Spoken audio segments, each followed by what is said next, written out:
Hello everyone, welcome to science academy Chakradharpur.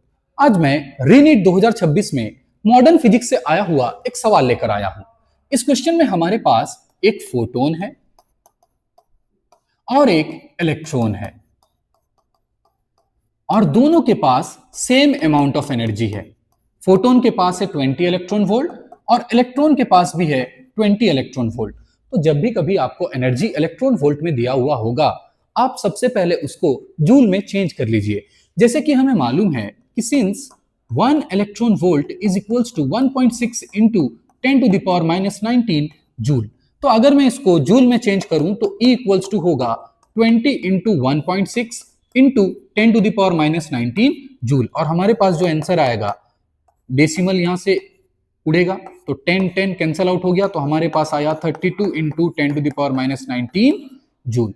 तो similarly इसका भी जो एनर्जी है वो होगा 32 into 10 to the power -19 joule. तो देखिए, ये रहा इलेक्ट्रॉन का एनर्जी और ये रहा फोटोन का energy in terms of joule.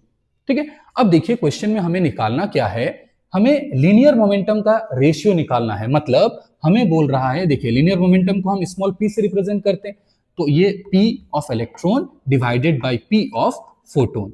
तो हमें ये निकालने बोला गया है। अब देखिए मोमेंटम आप सबको मालूम है क्या होता है। मोमेंटम का मतलब होता है product of mass into velocity. लेकिन आप इस फॉर्मूला का यहां पर डायरेक्टली यूज नहीं कर सकते। क्यों नहीं कर सकते? तो देखिए, ये जो हमारा इलेक्ट्रॉन है ना, ये एक नॉन रिलेटिविस्टिक पार्टिकल है। नॉन रिलेटिविस्टिक पार्टिकल का मतलब क्या होता है कि ऐसा पार्टिकल जिसका स्पीड लाइट के स्पीड से बहुत कम होता है।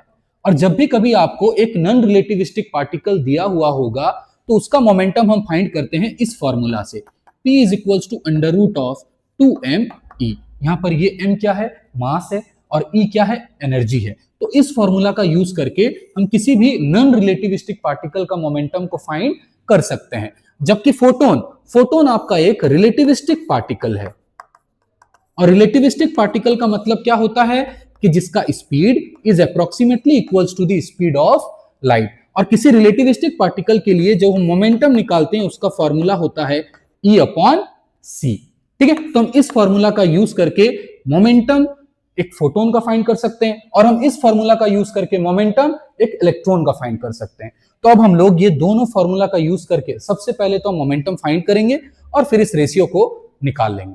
तो चलिए, अब देखिए हमारे पास दो फॉर्मूला आ चुका है कि अगर हमें मोमेंटम चाहिए फोटोन का तो हमारे पास फॉर्मूला है E अपॉन C, और अगर हमें मोमेंटम चाहिए इलेक्ट्रॉन का तो हमारे पास फॉर्मूला है under root of 2m E।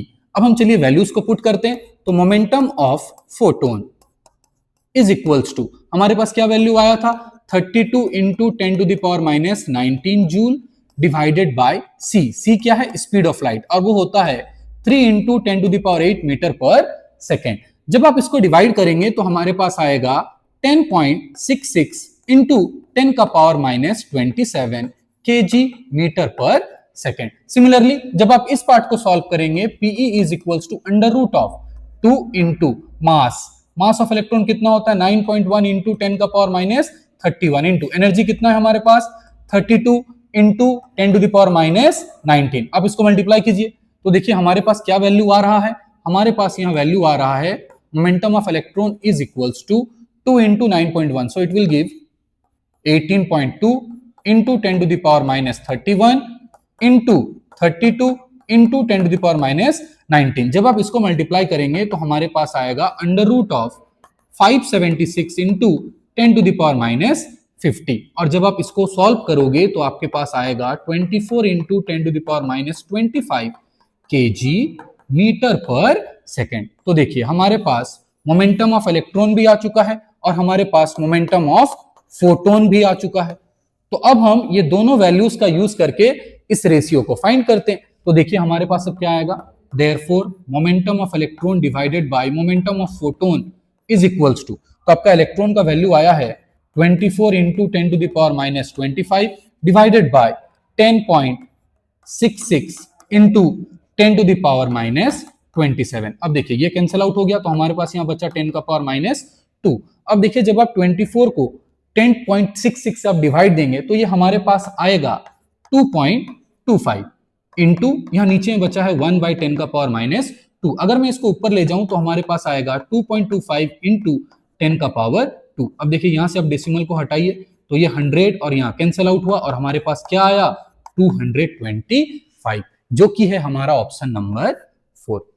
ठीक है, ये आपका रीनीट 2026 में फिजिक्स का सबसे पहला सवाल था।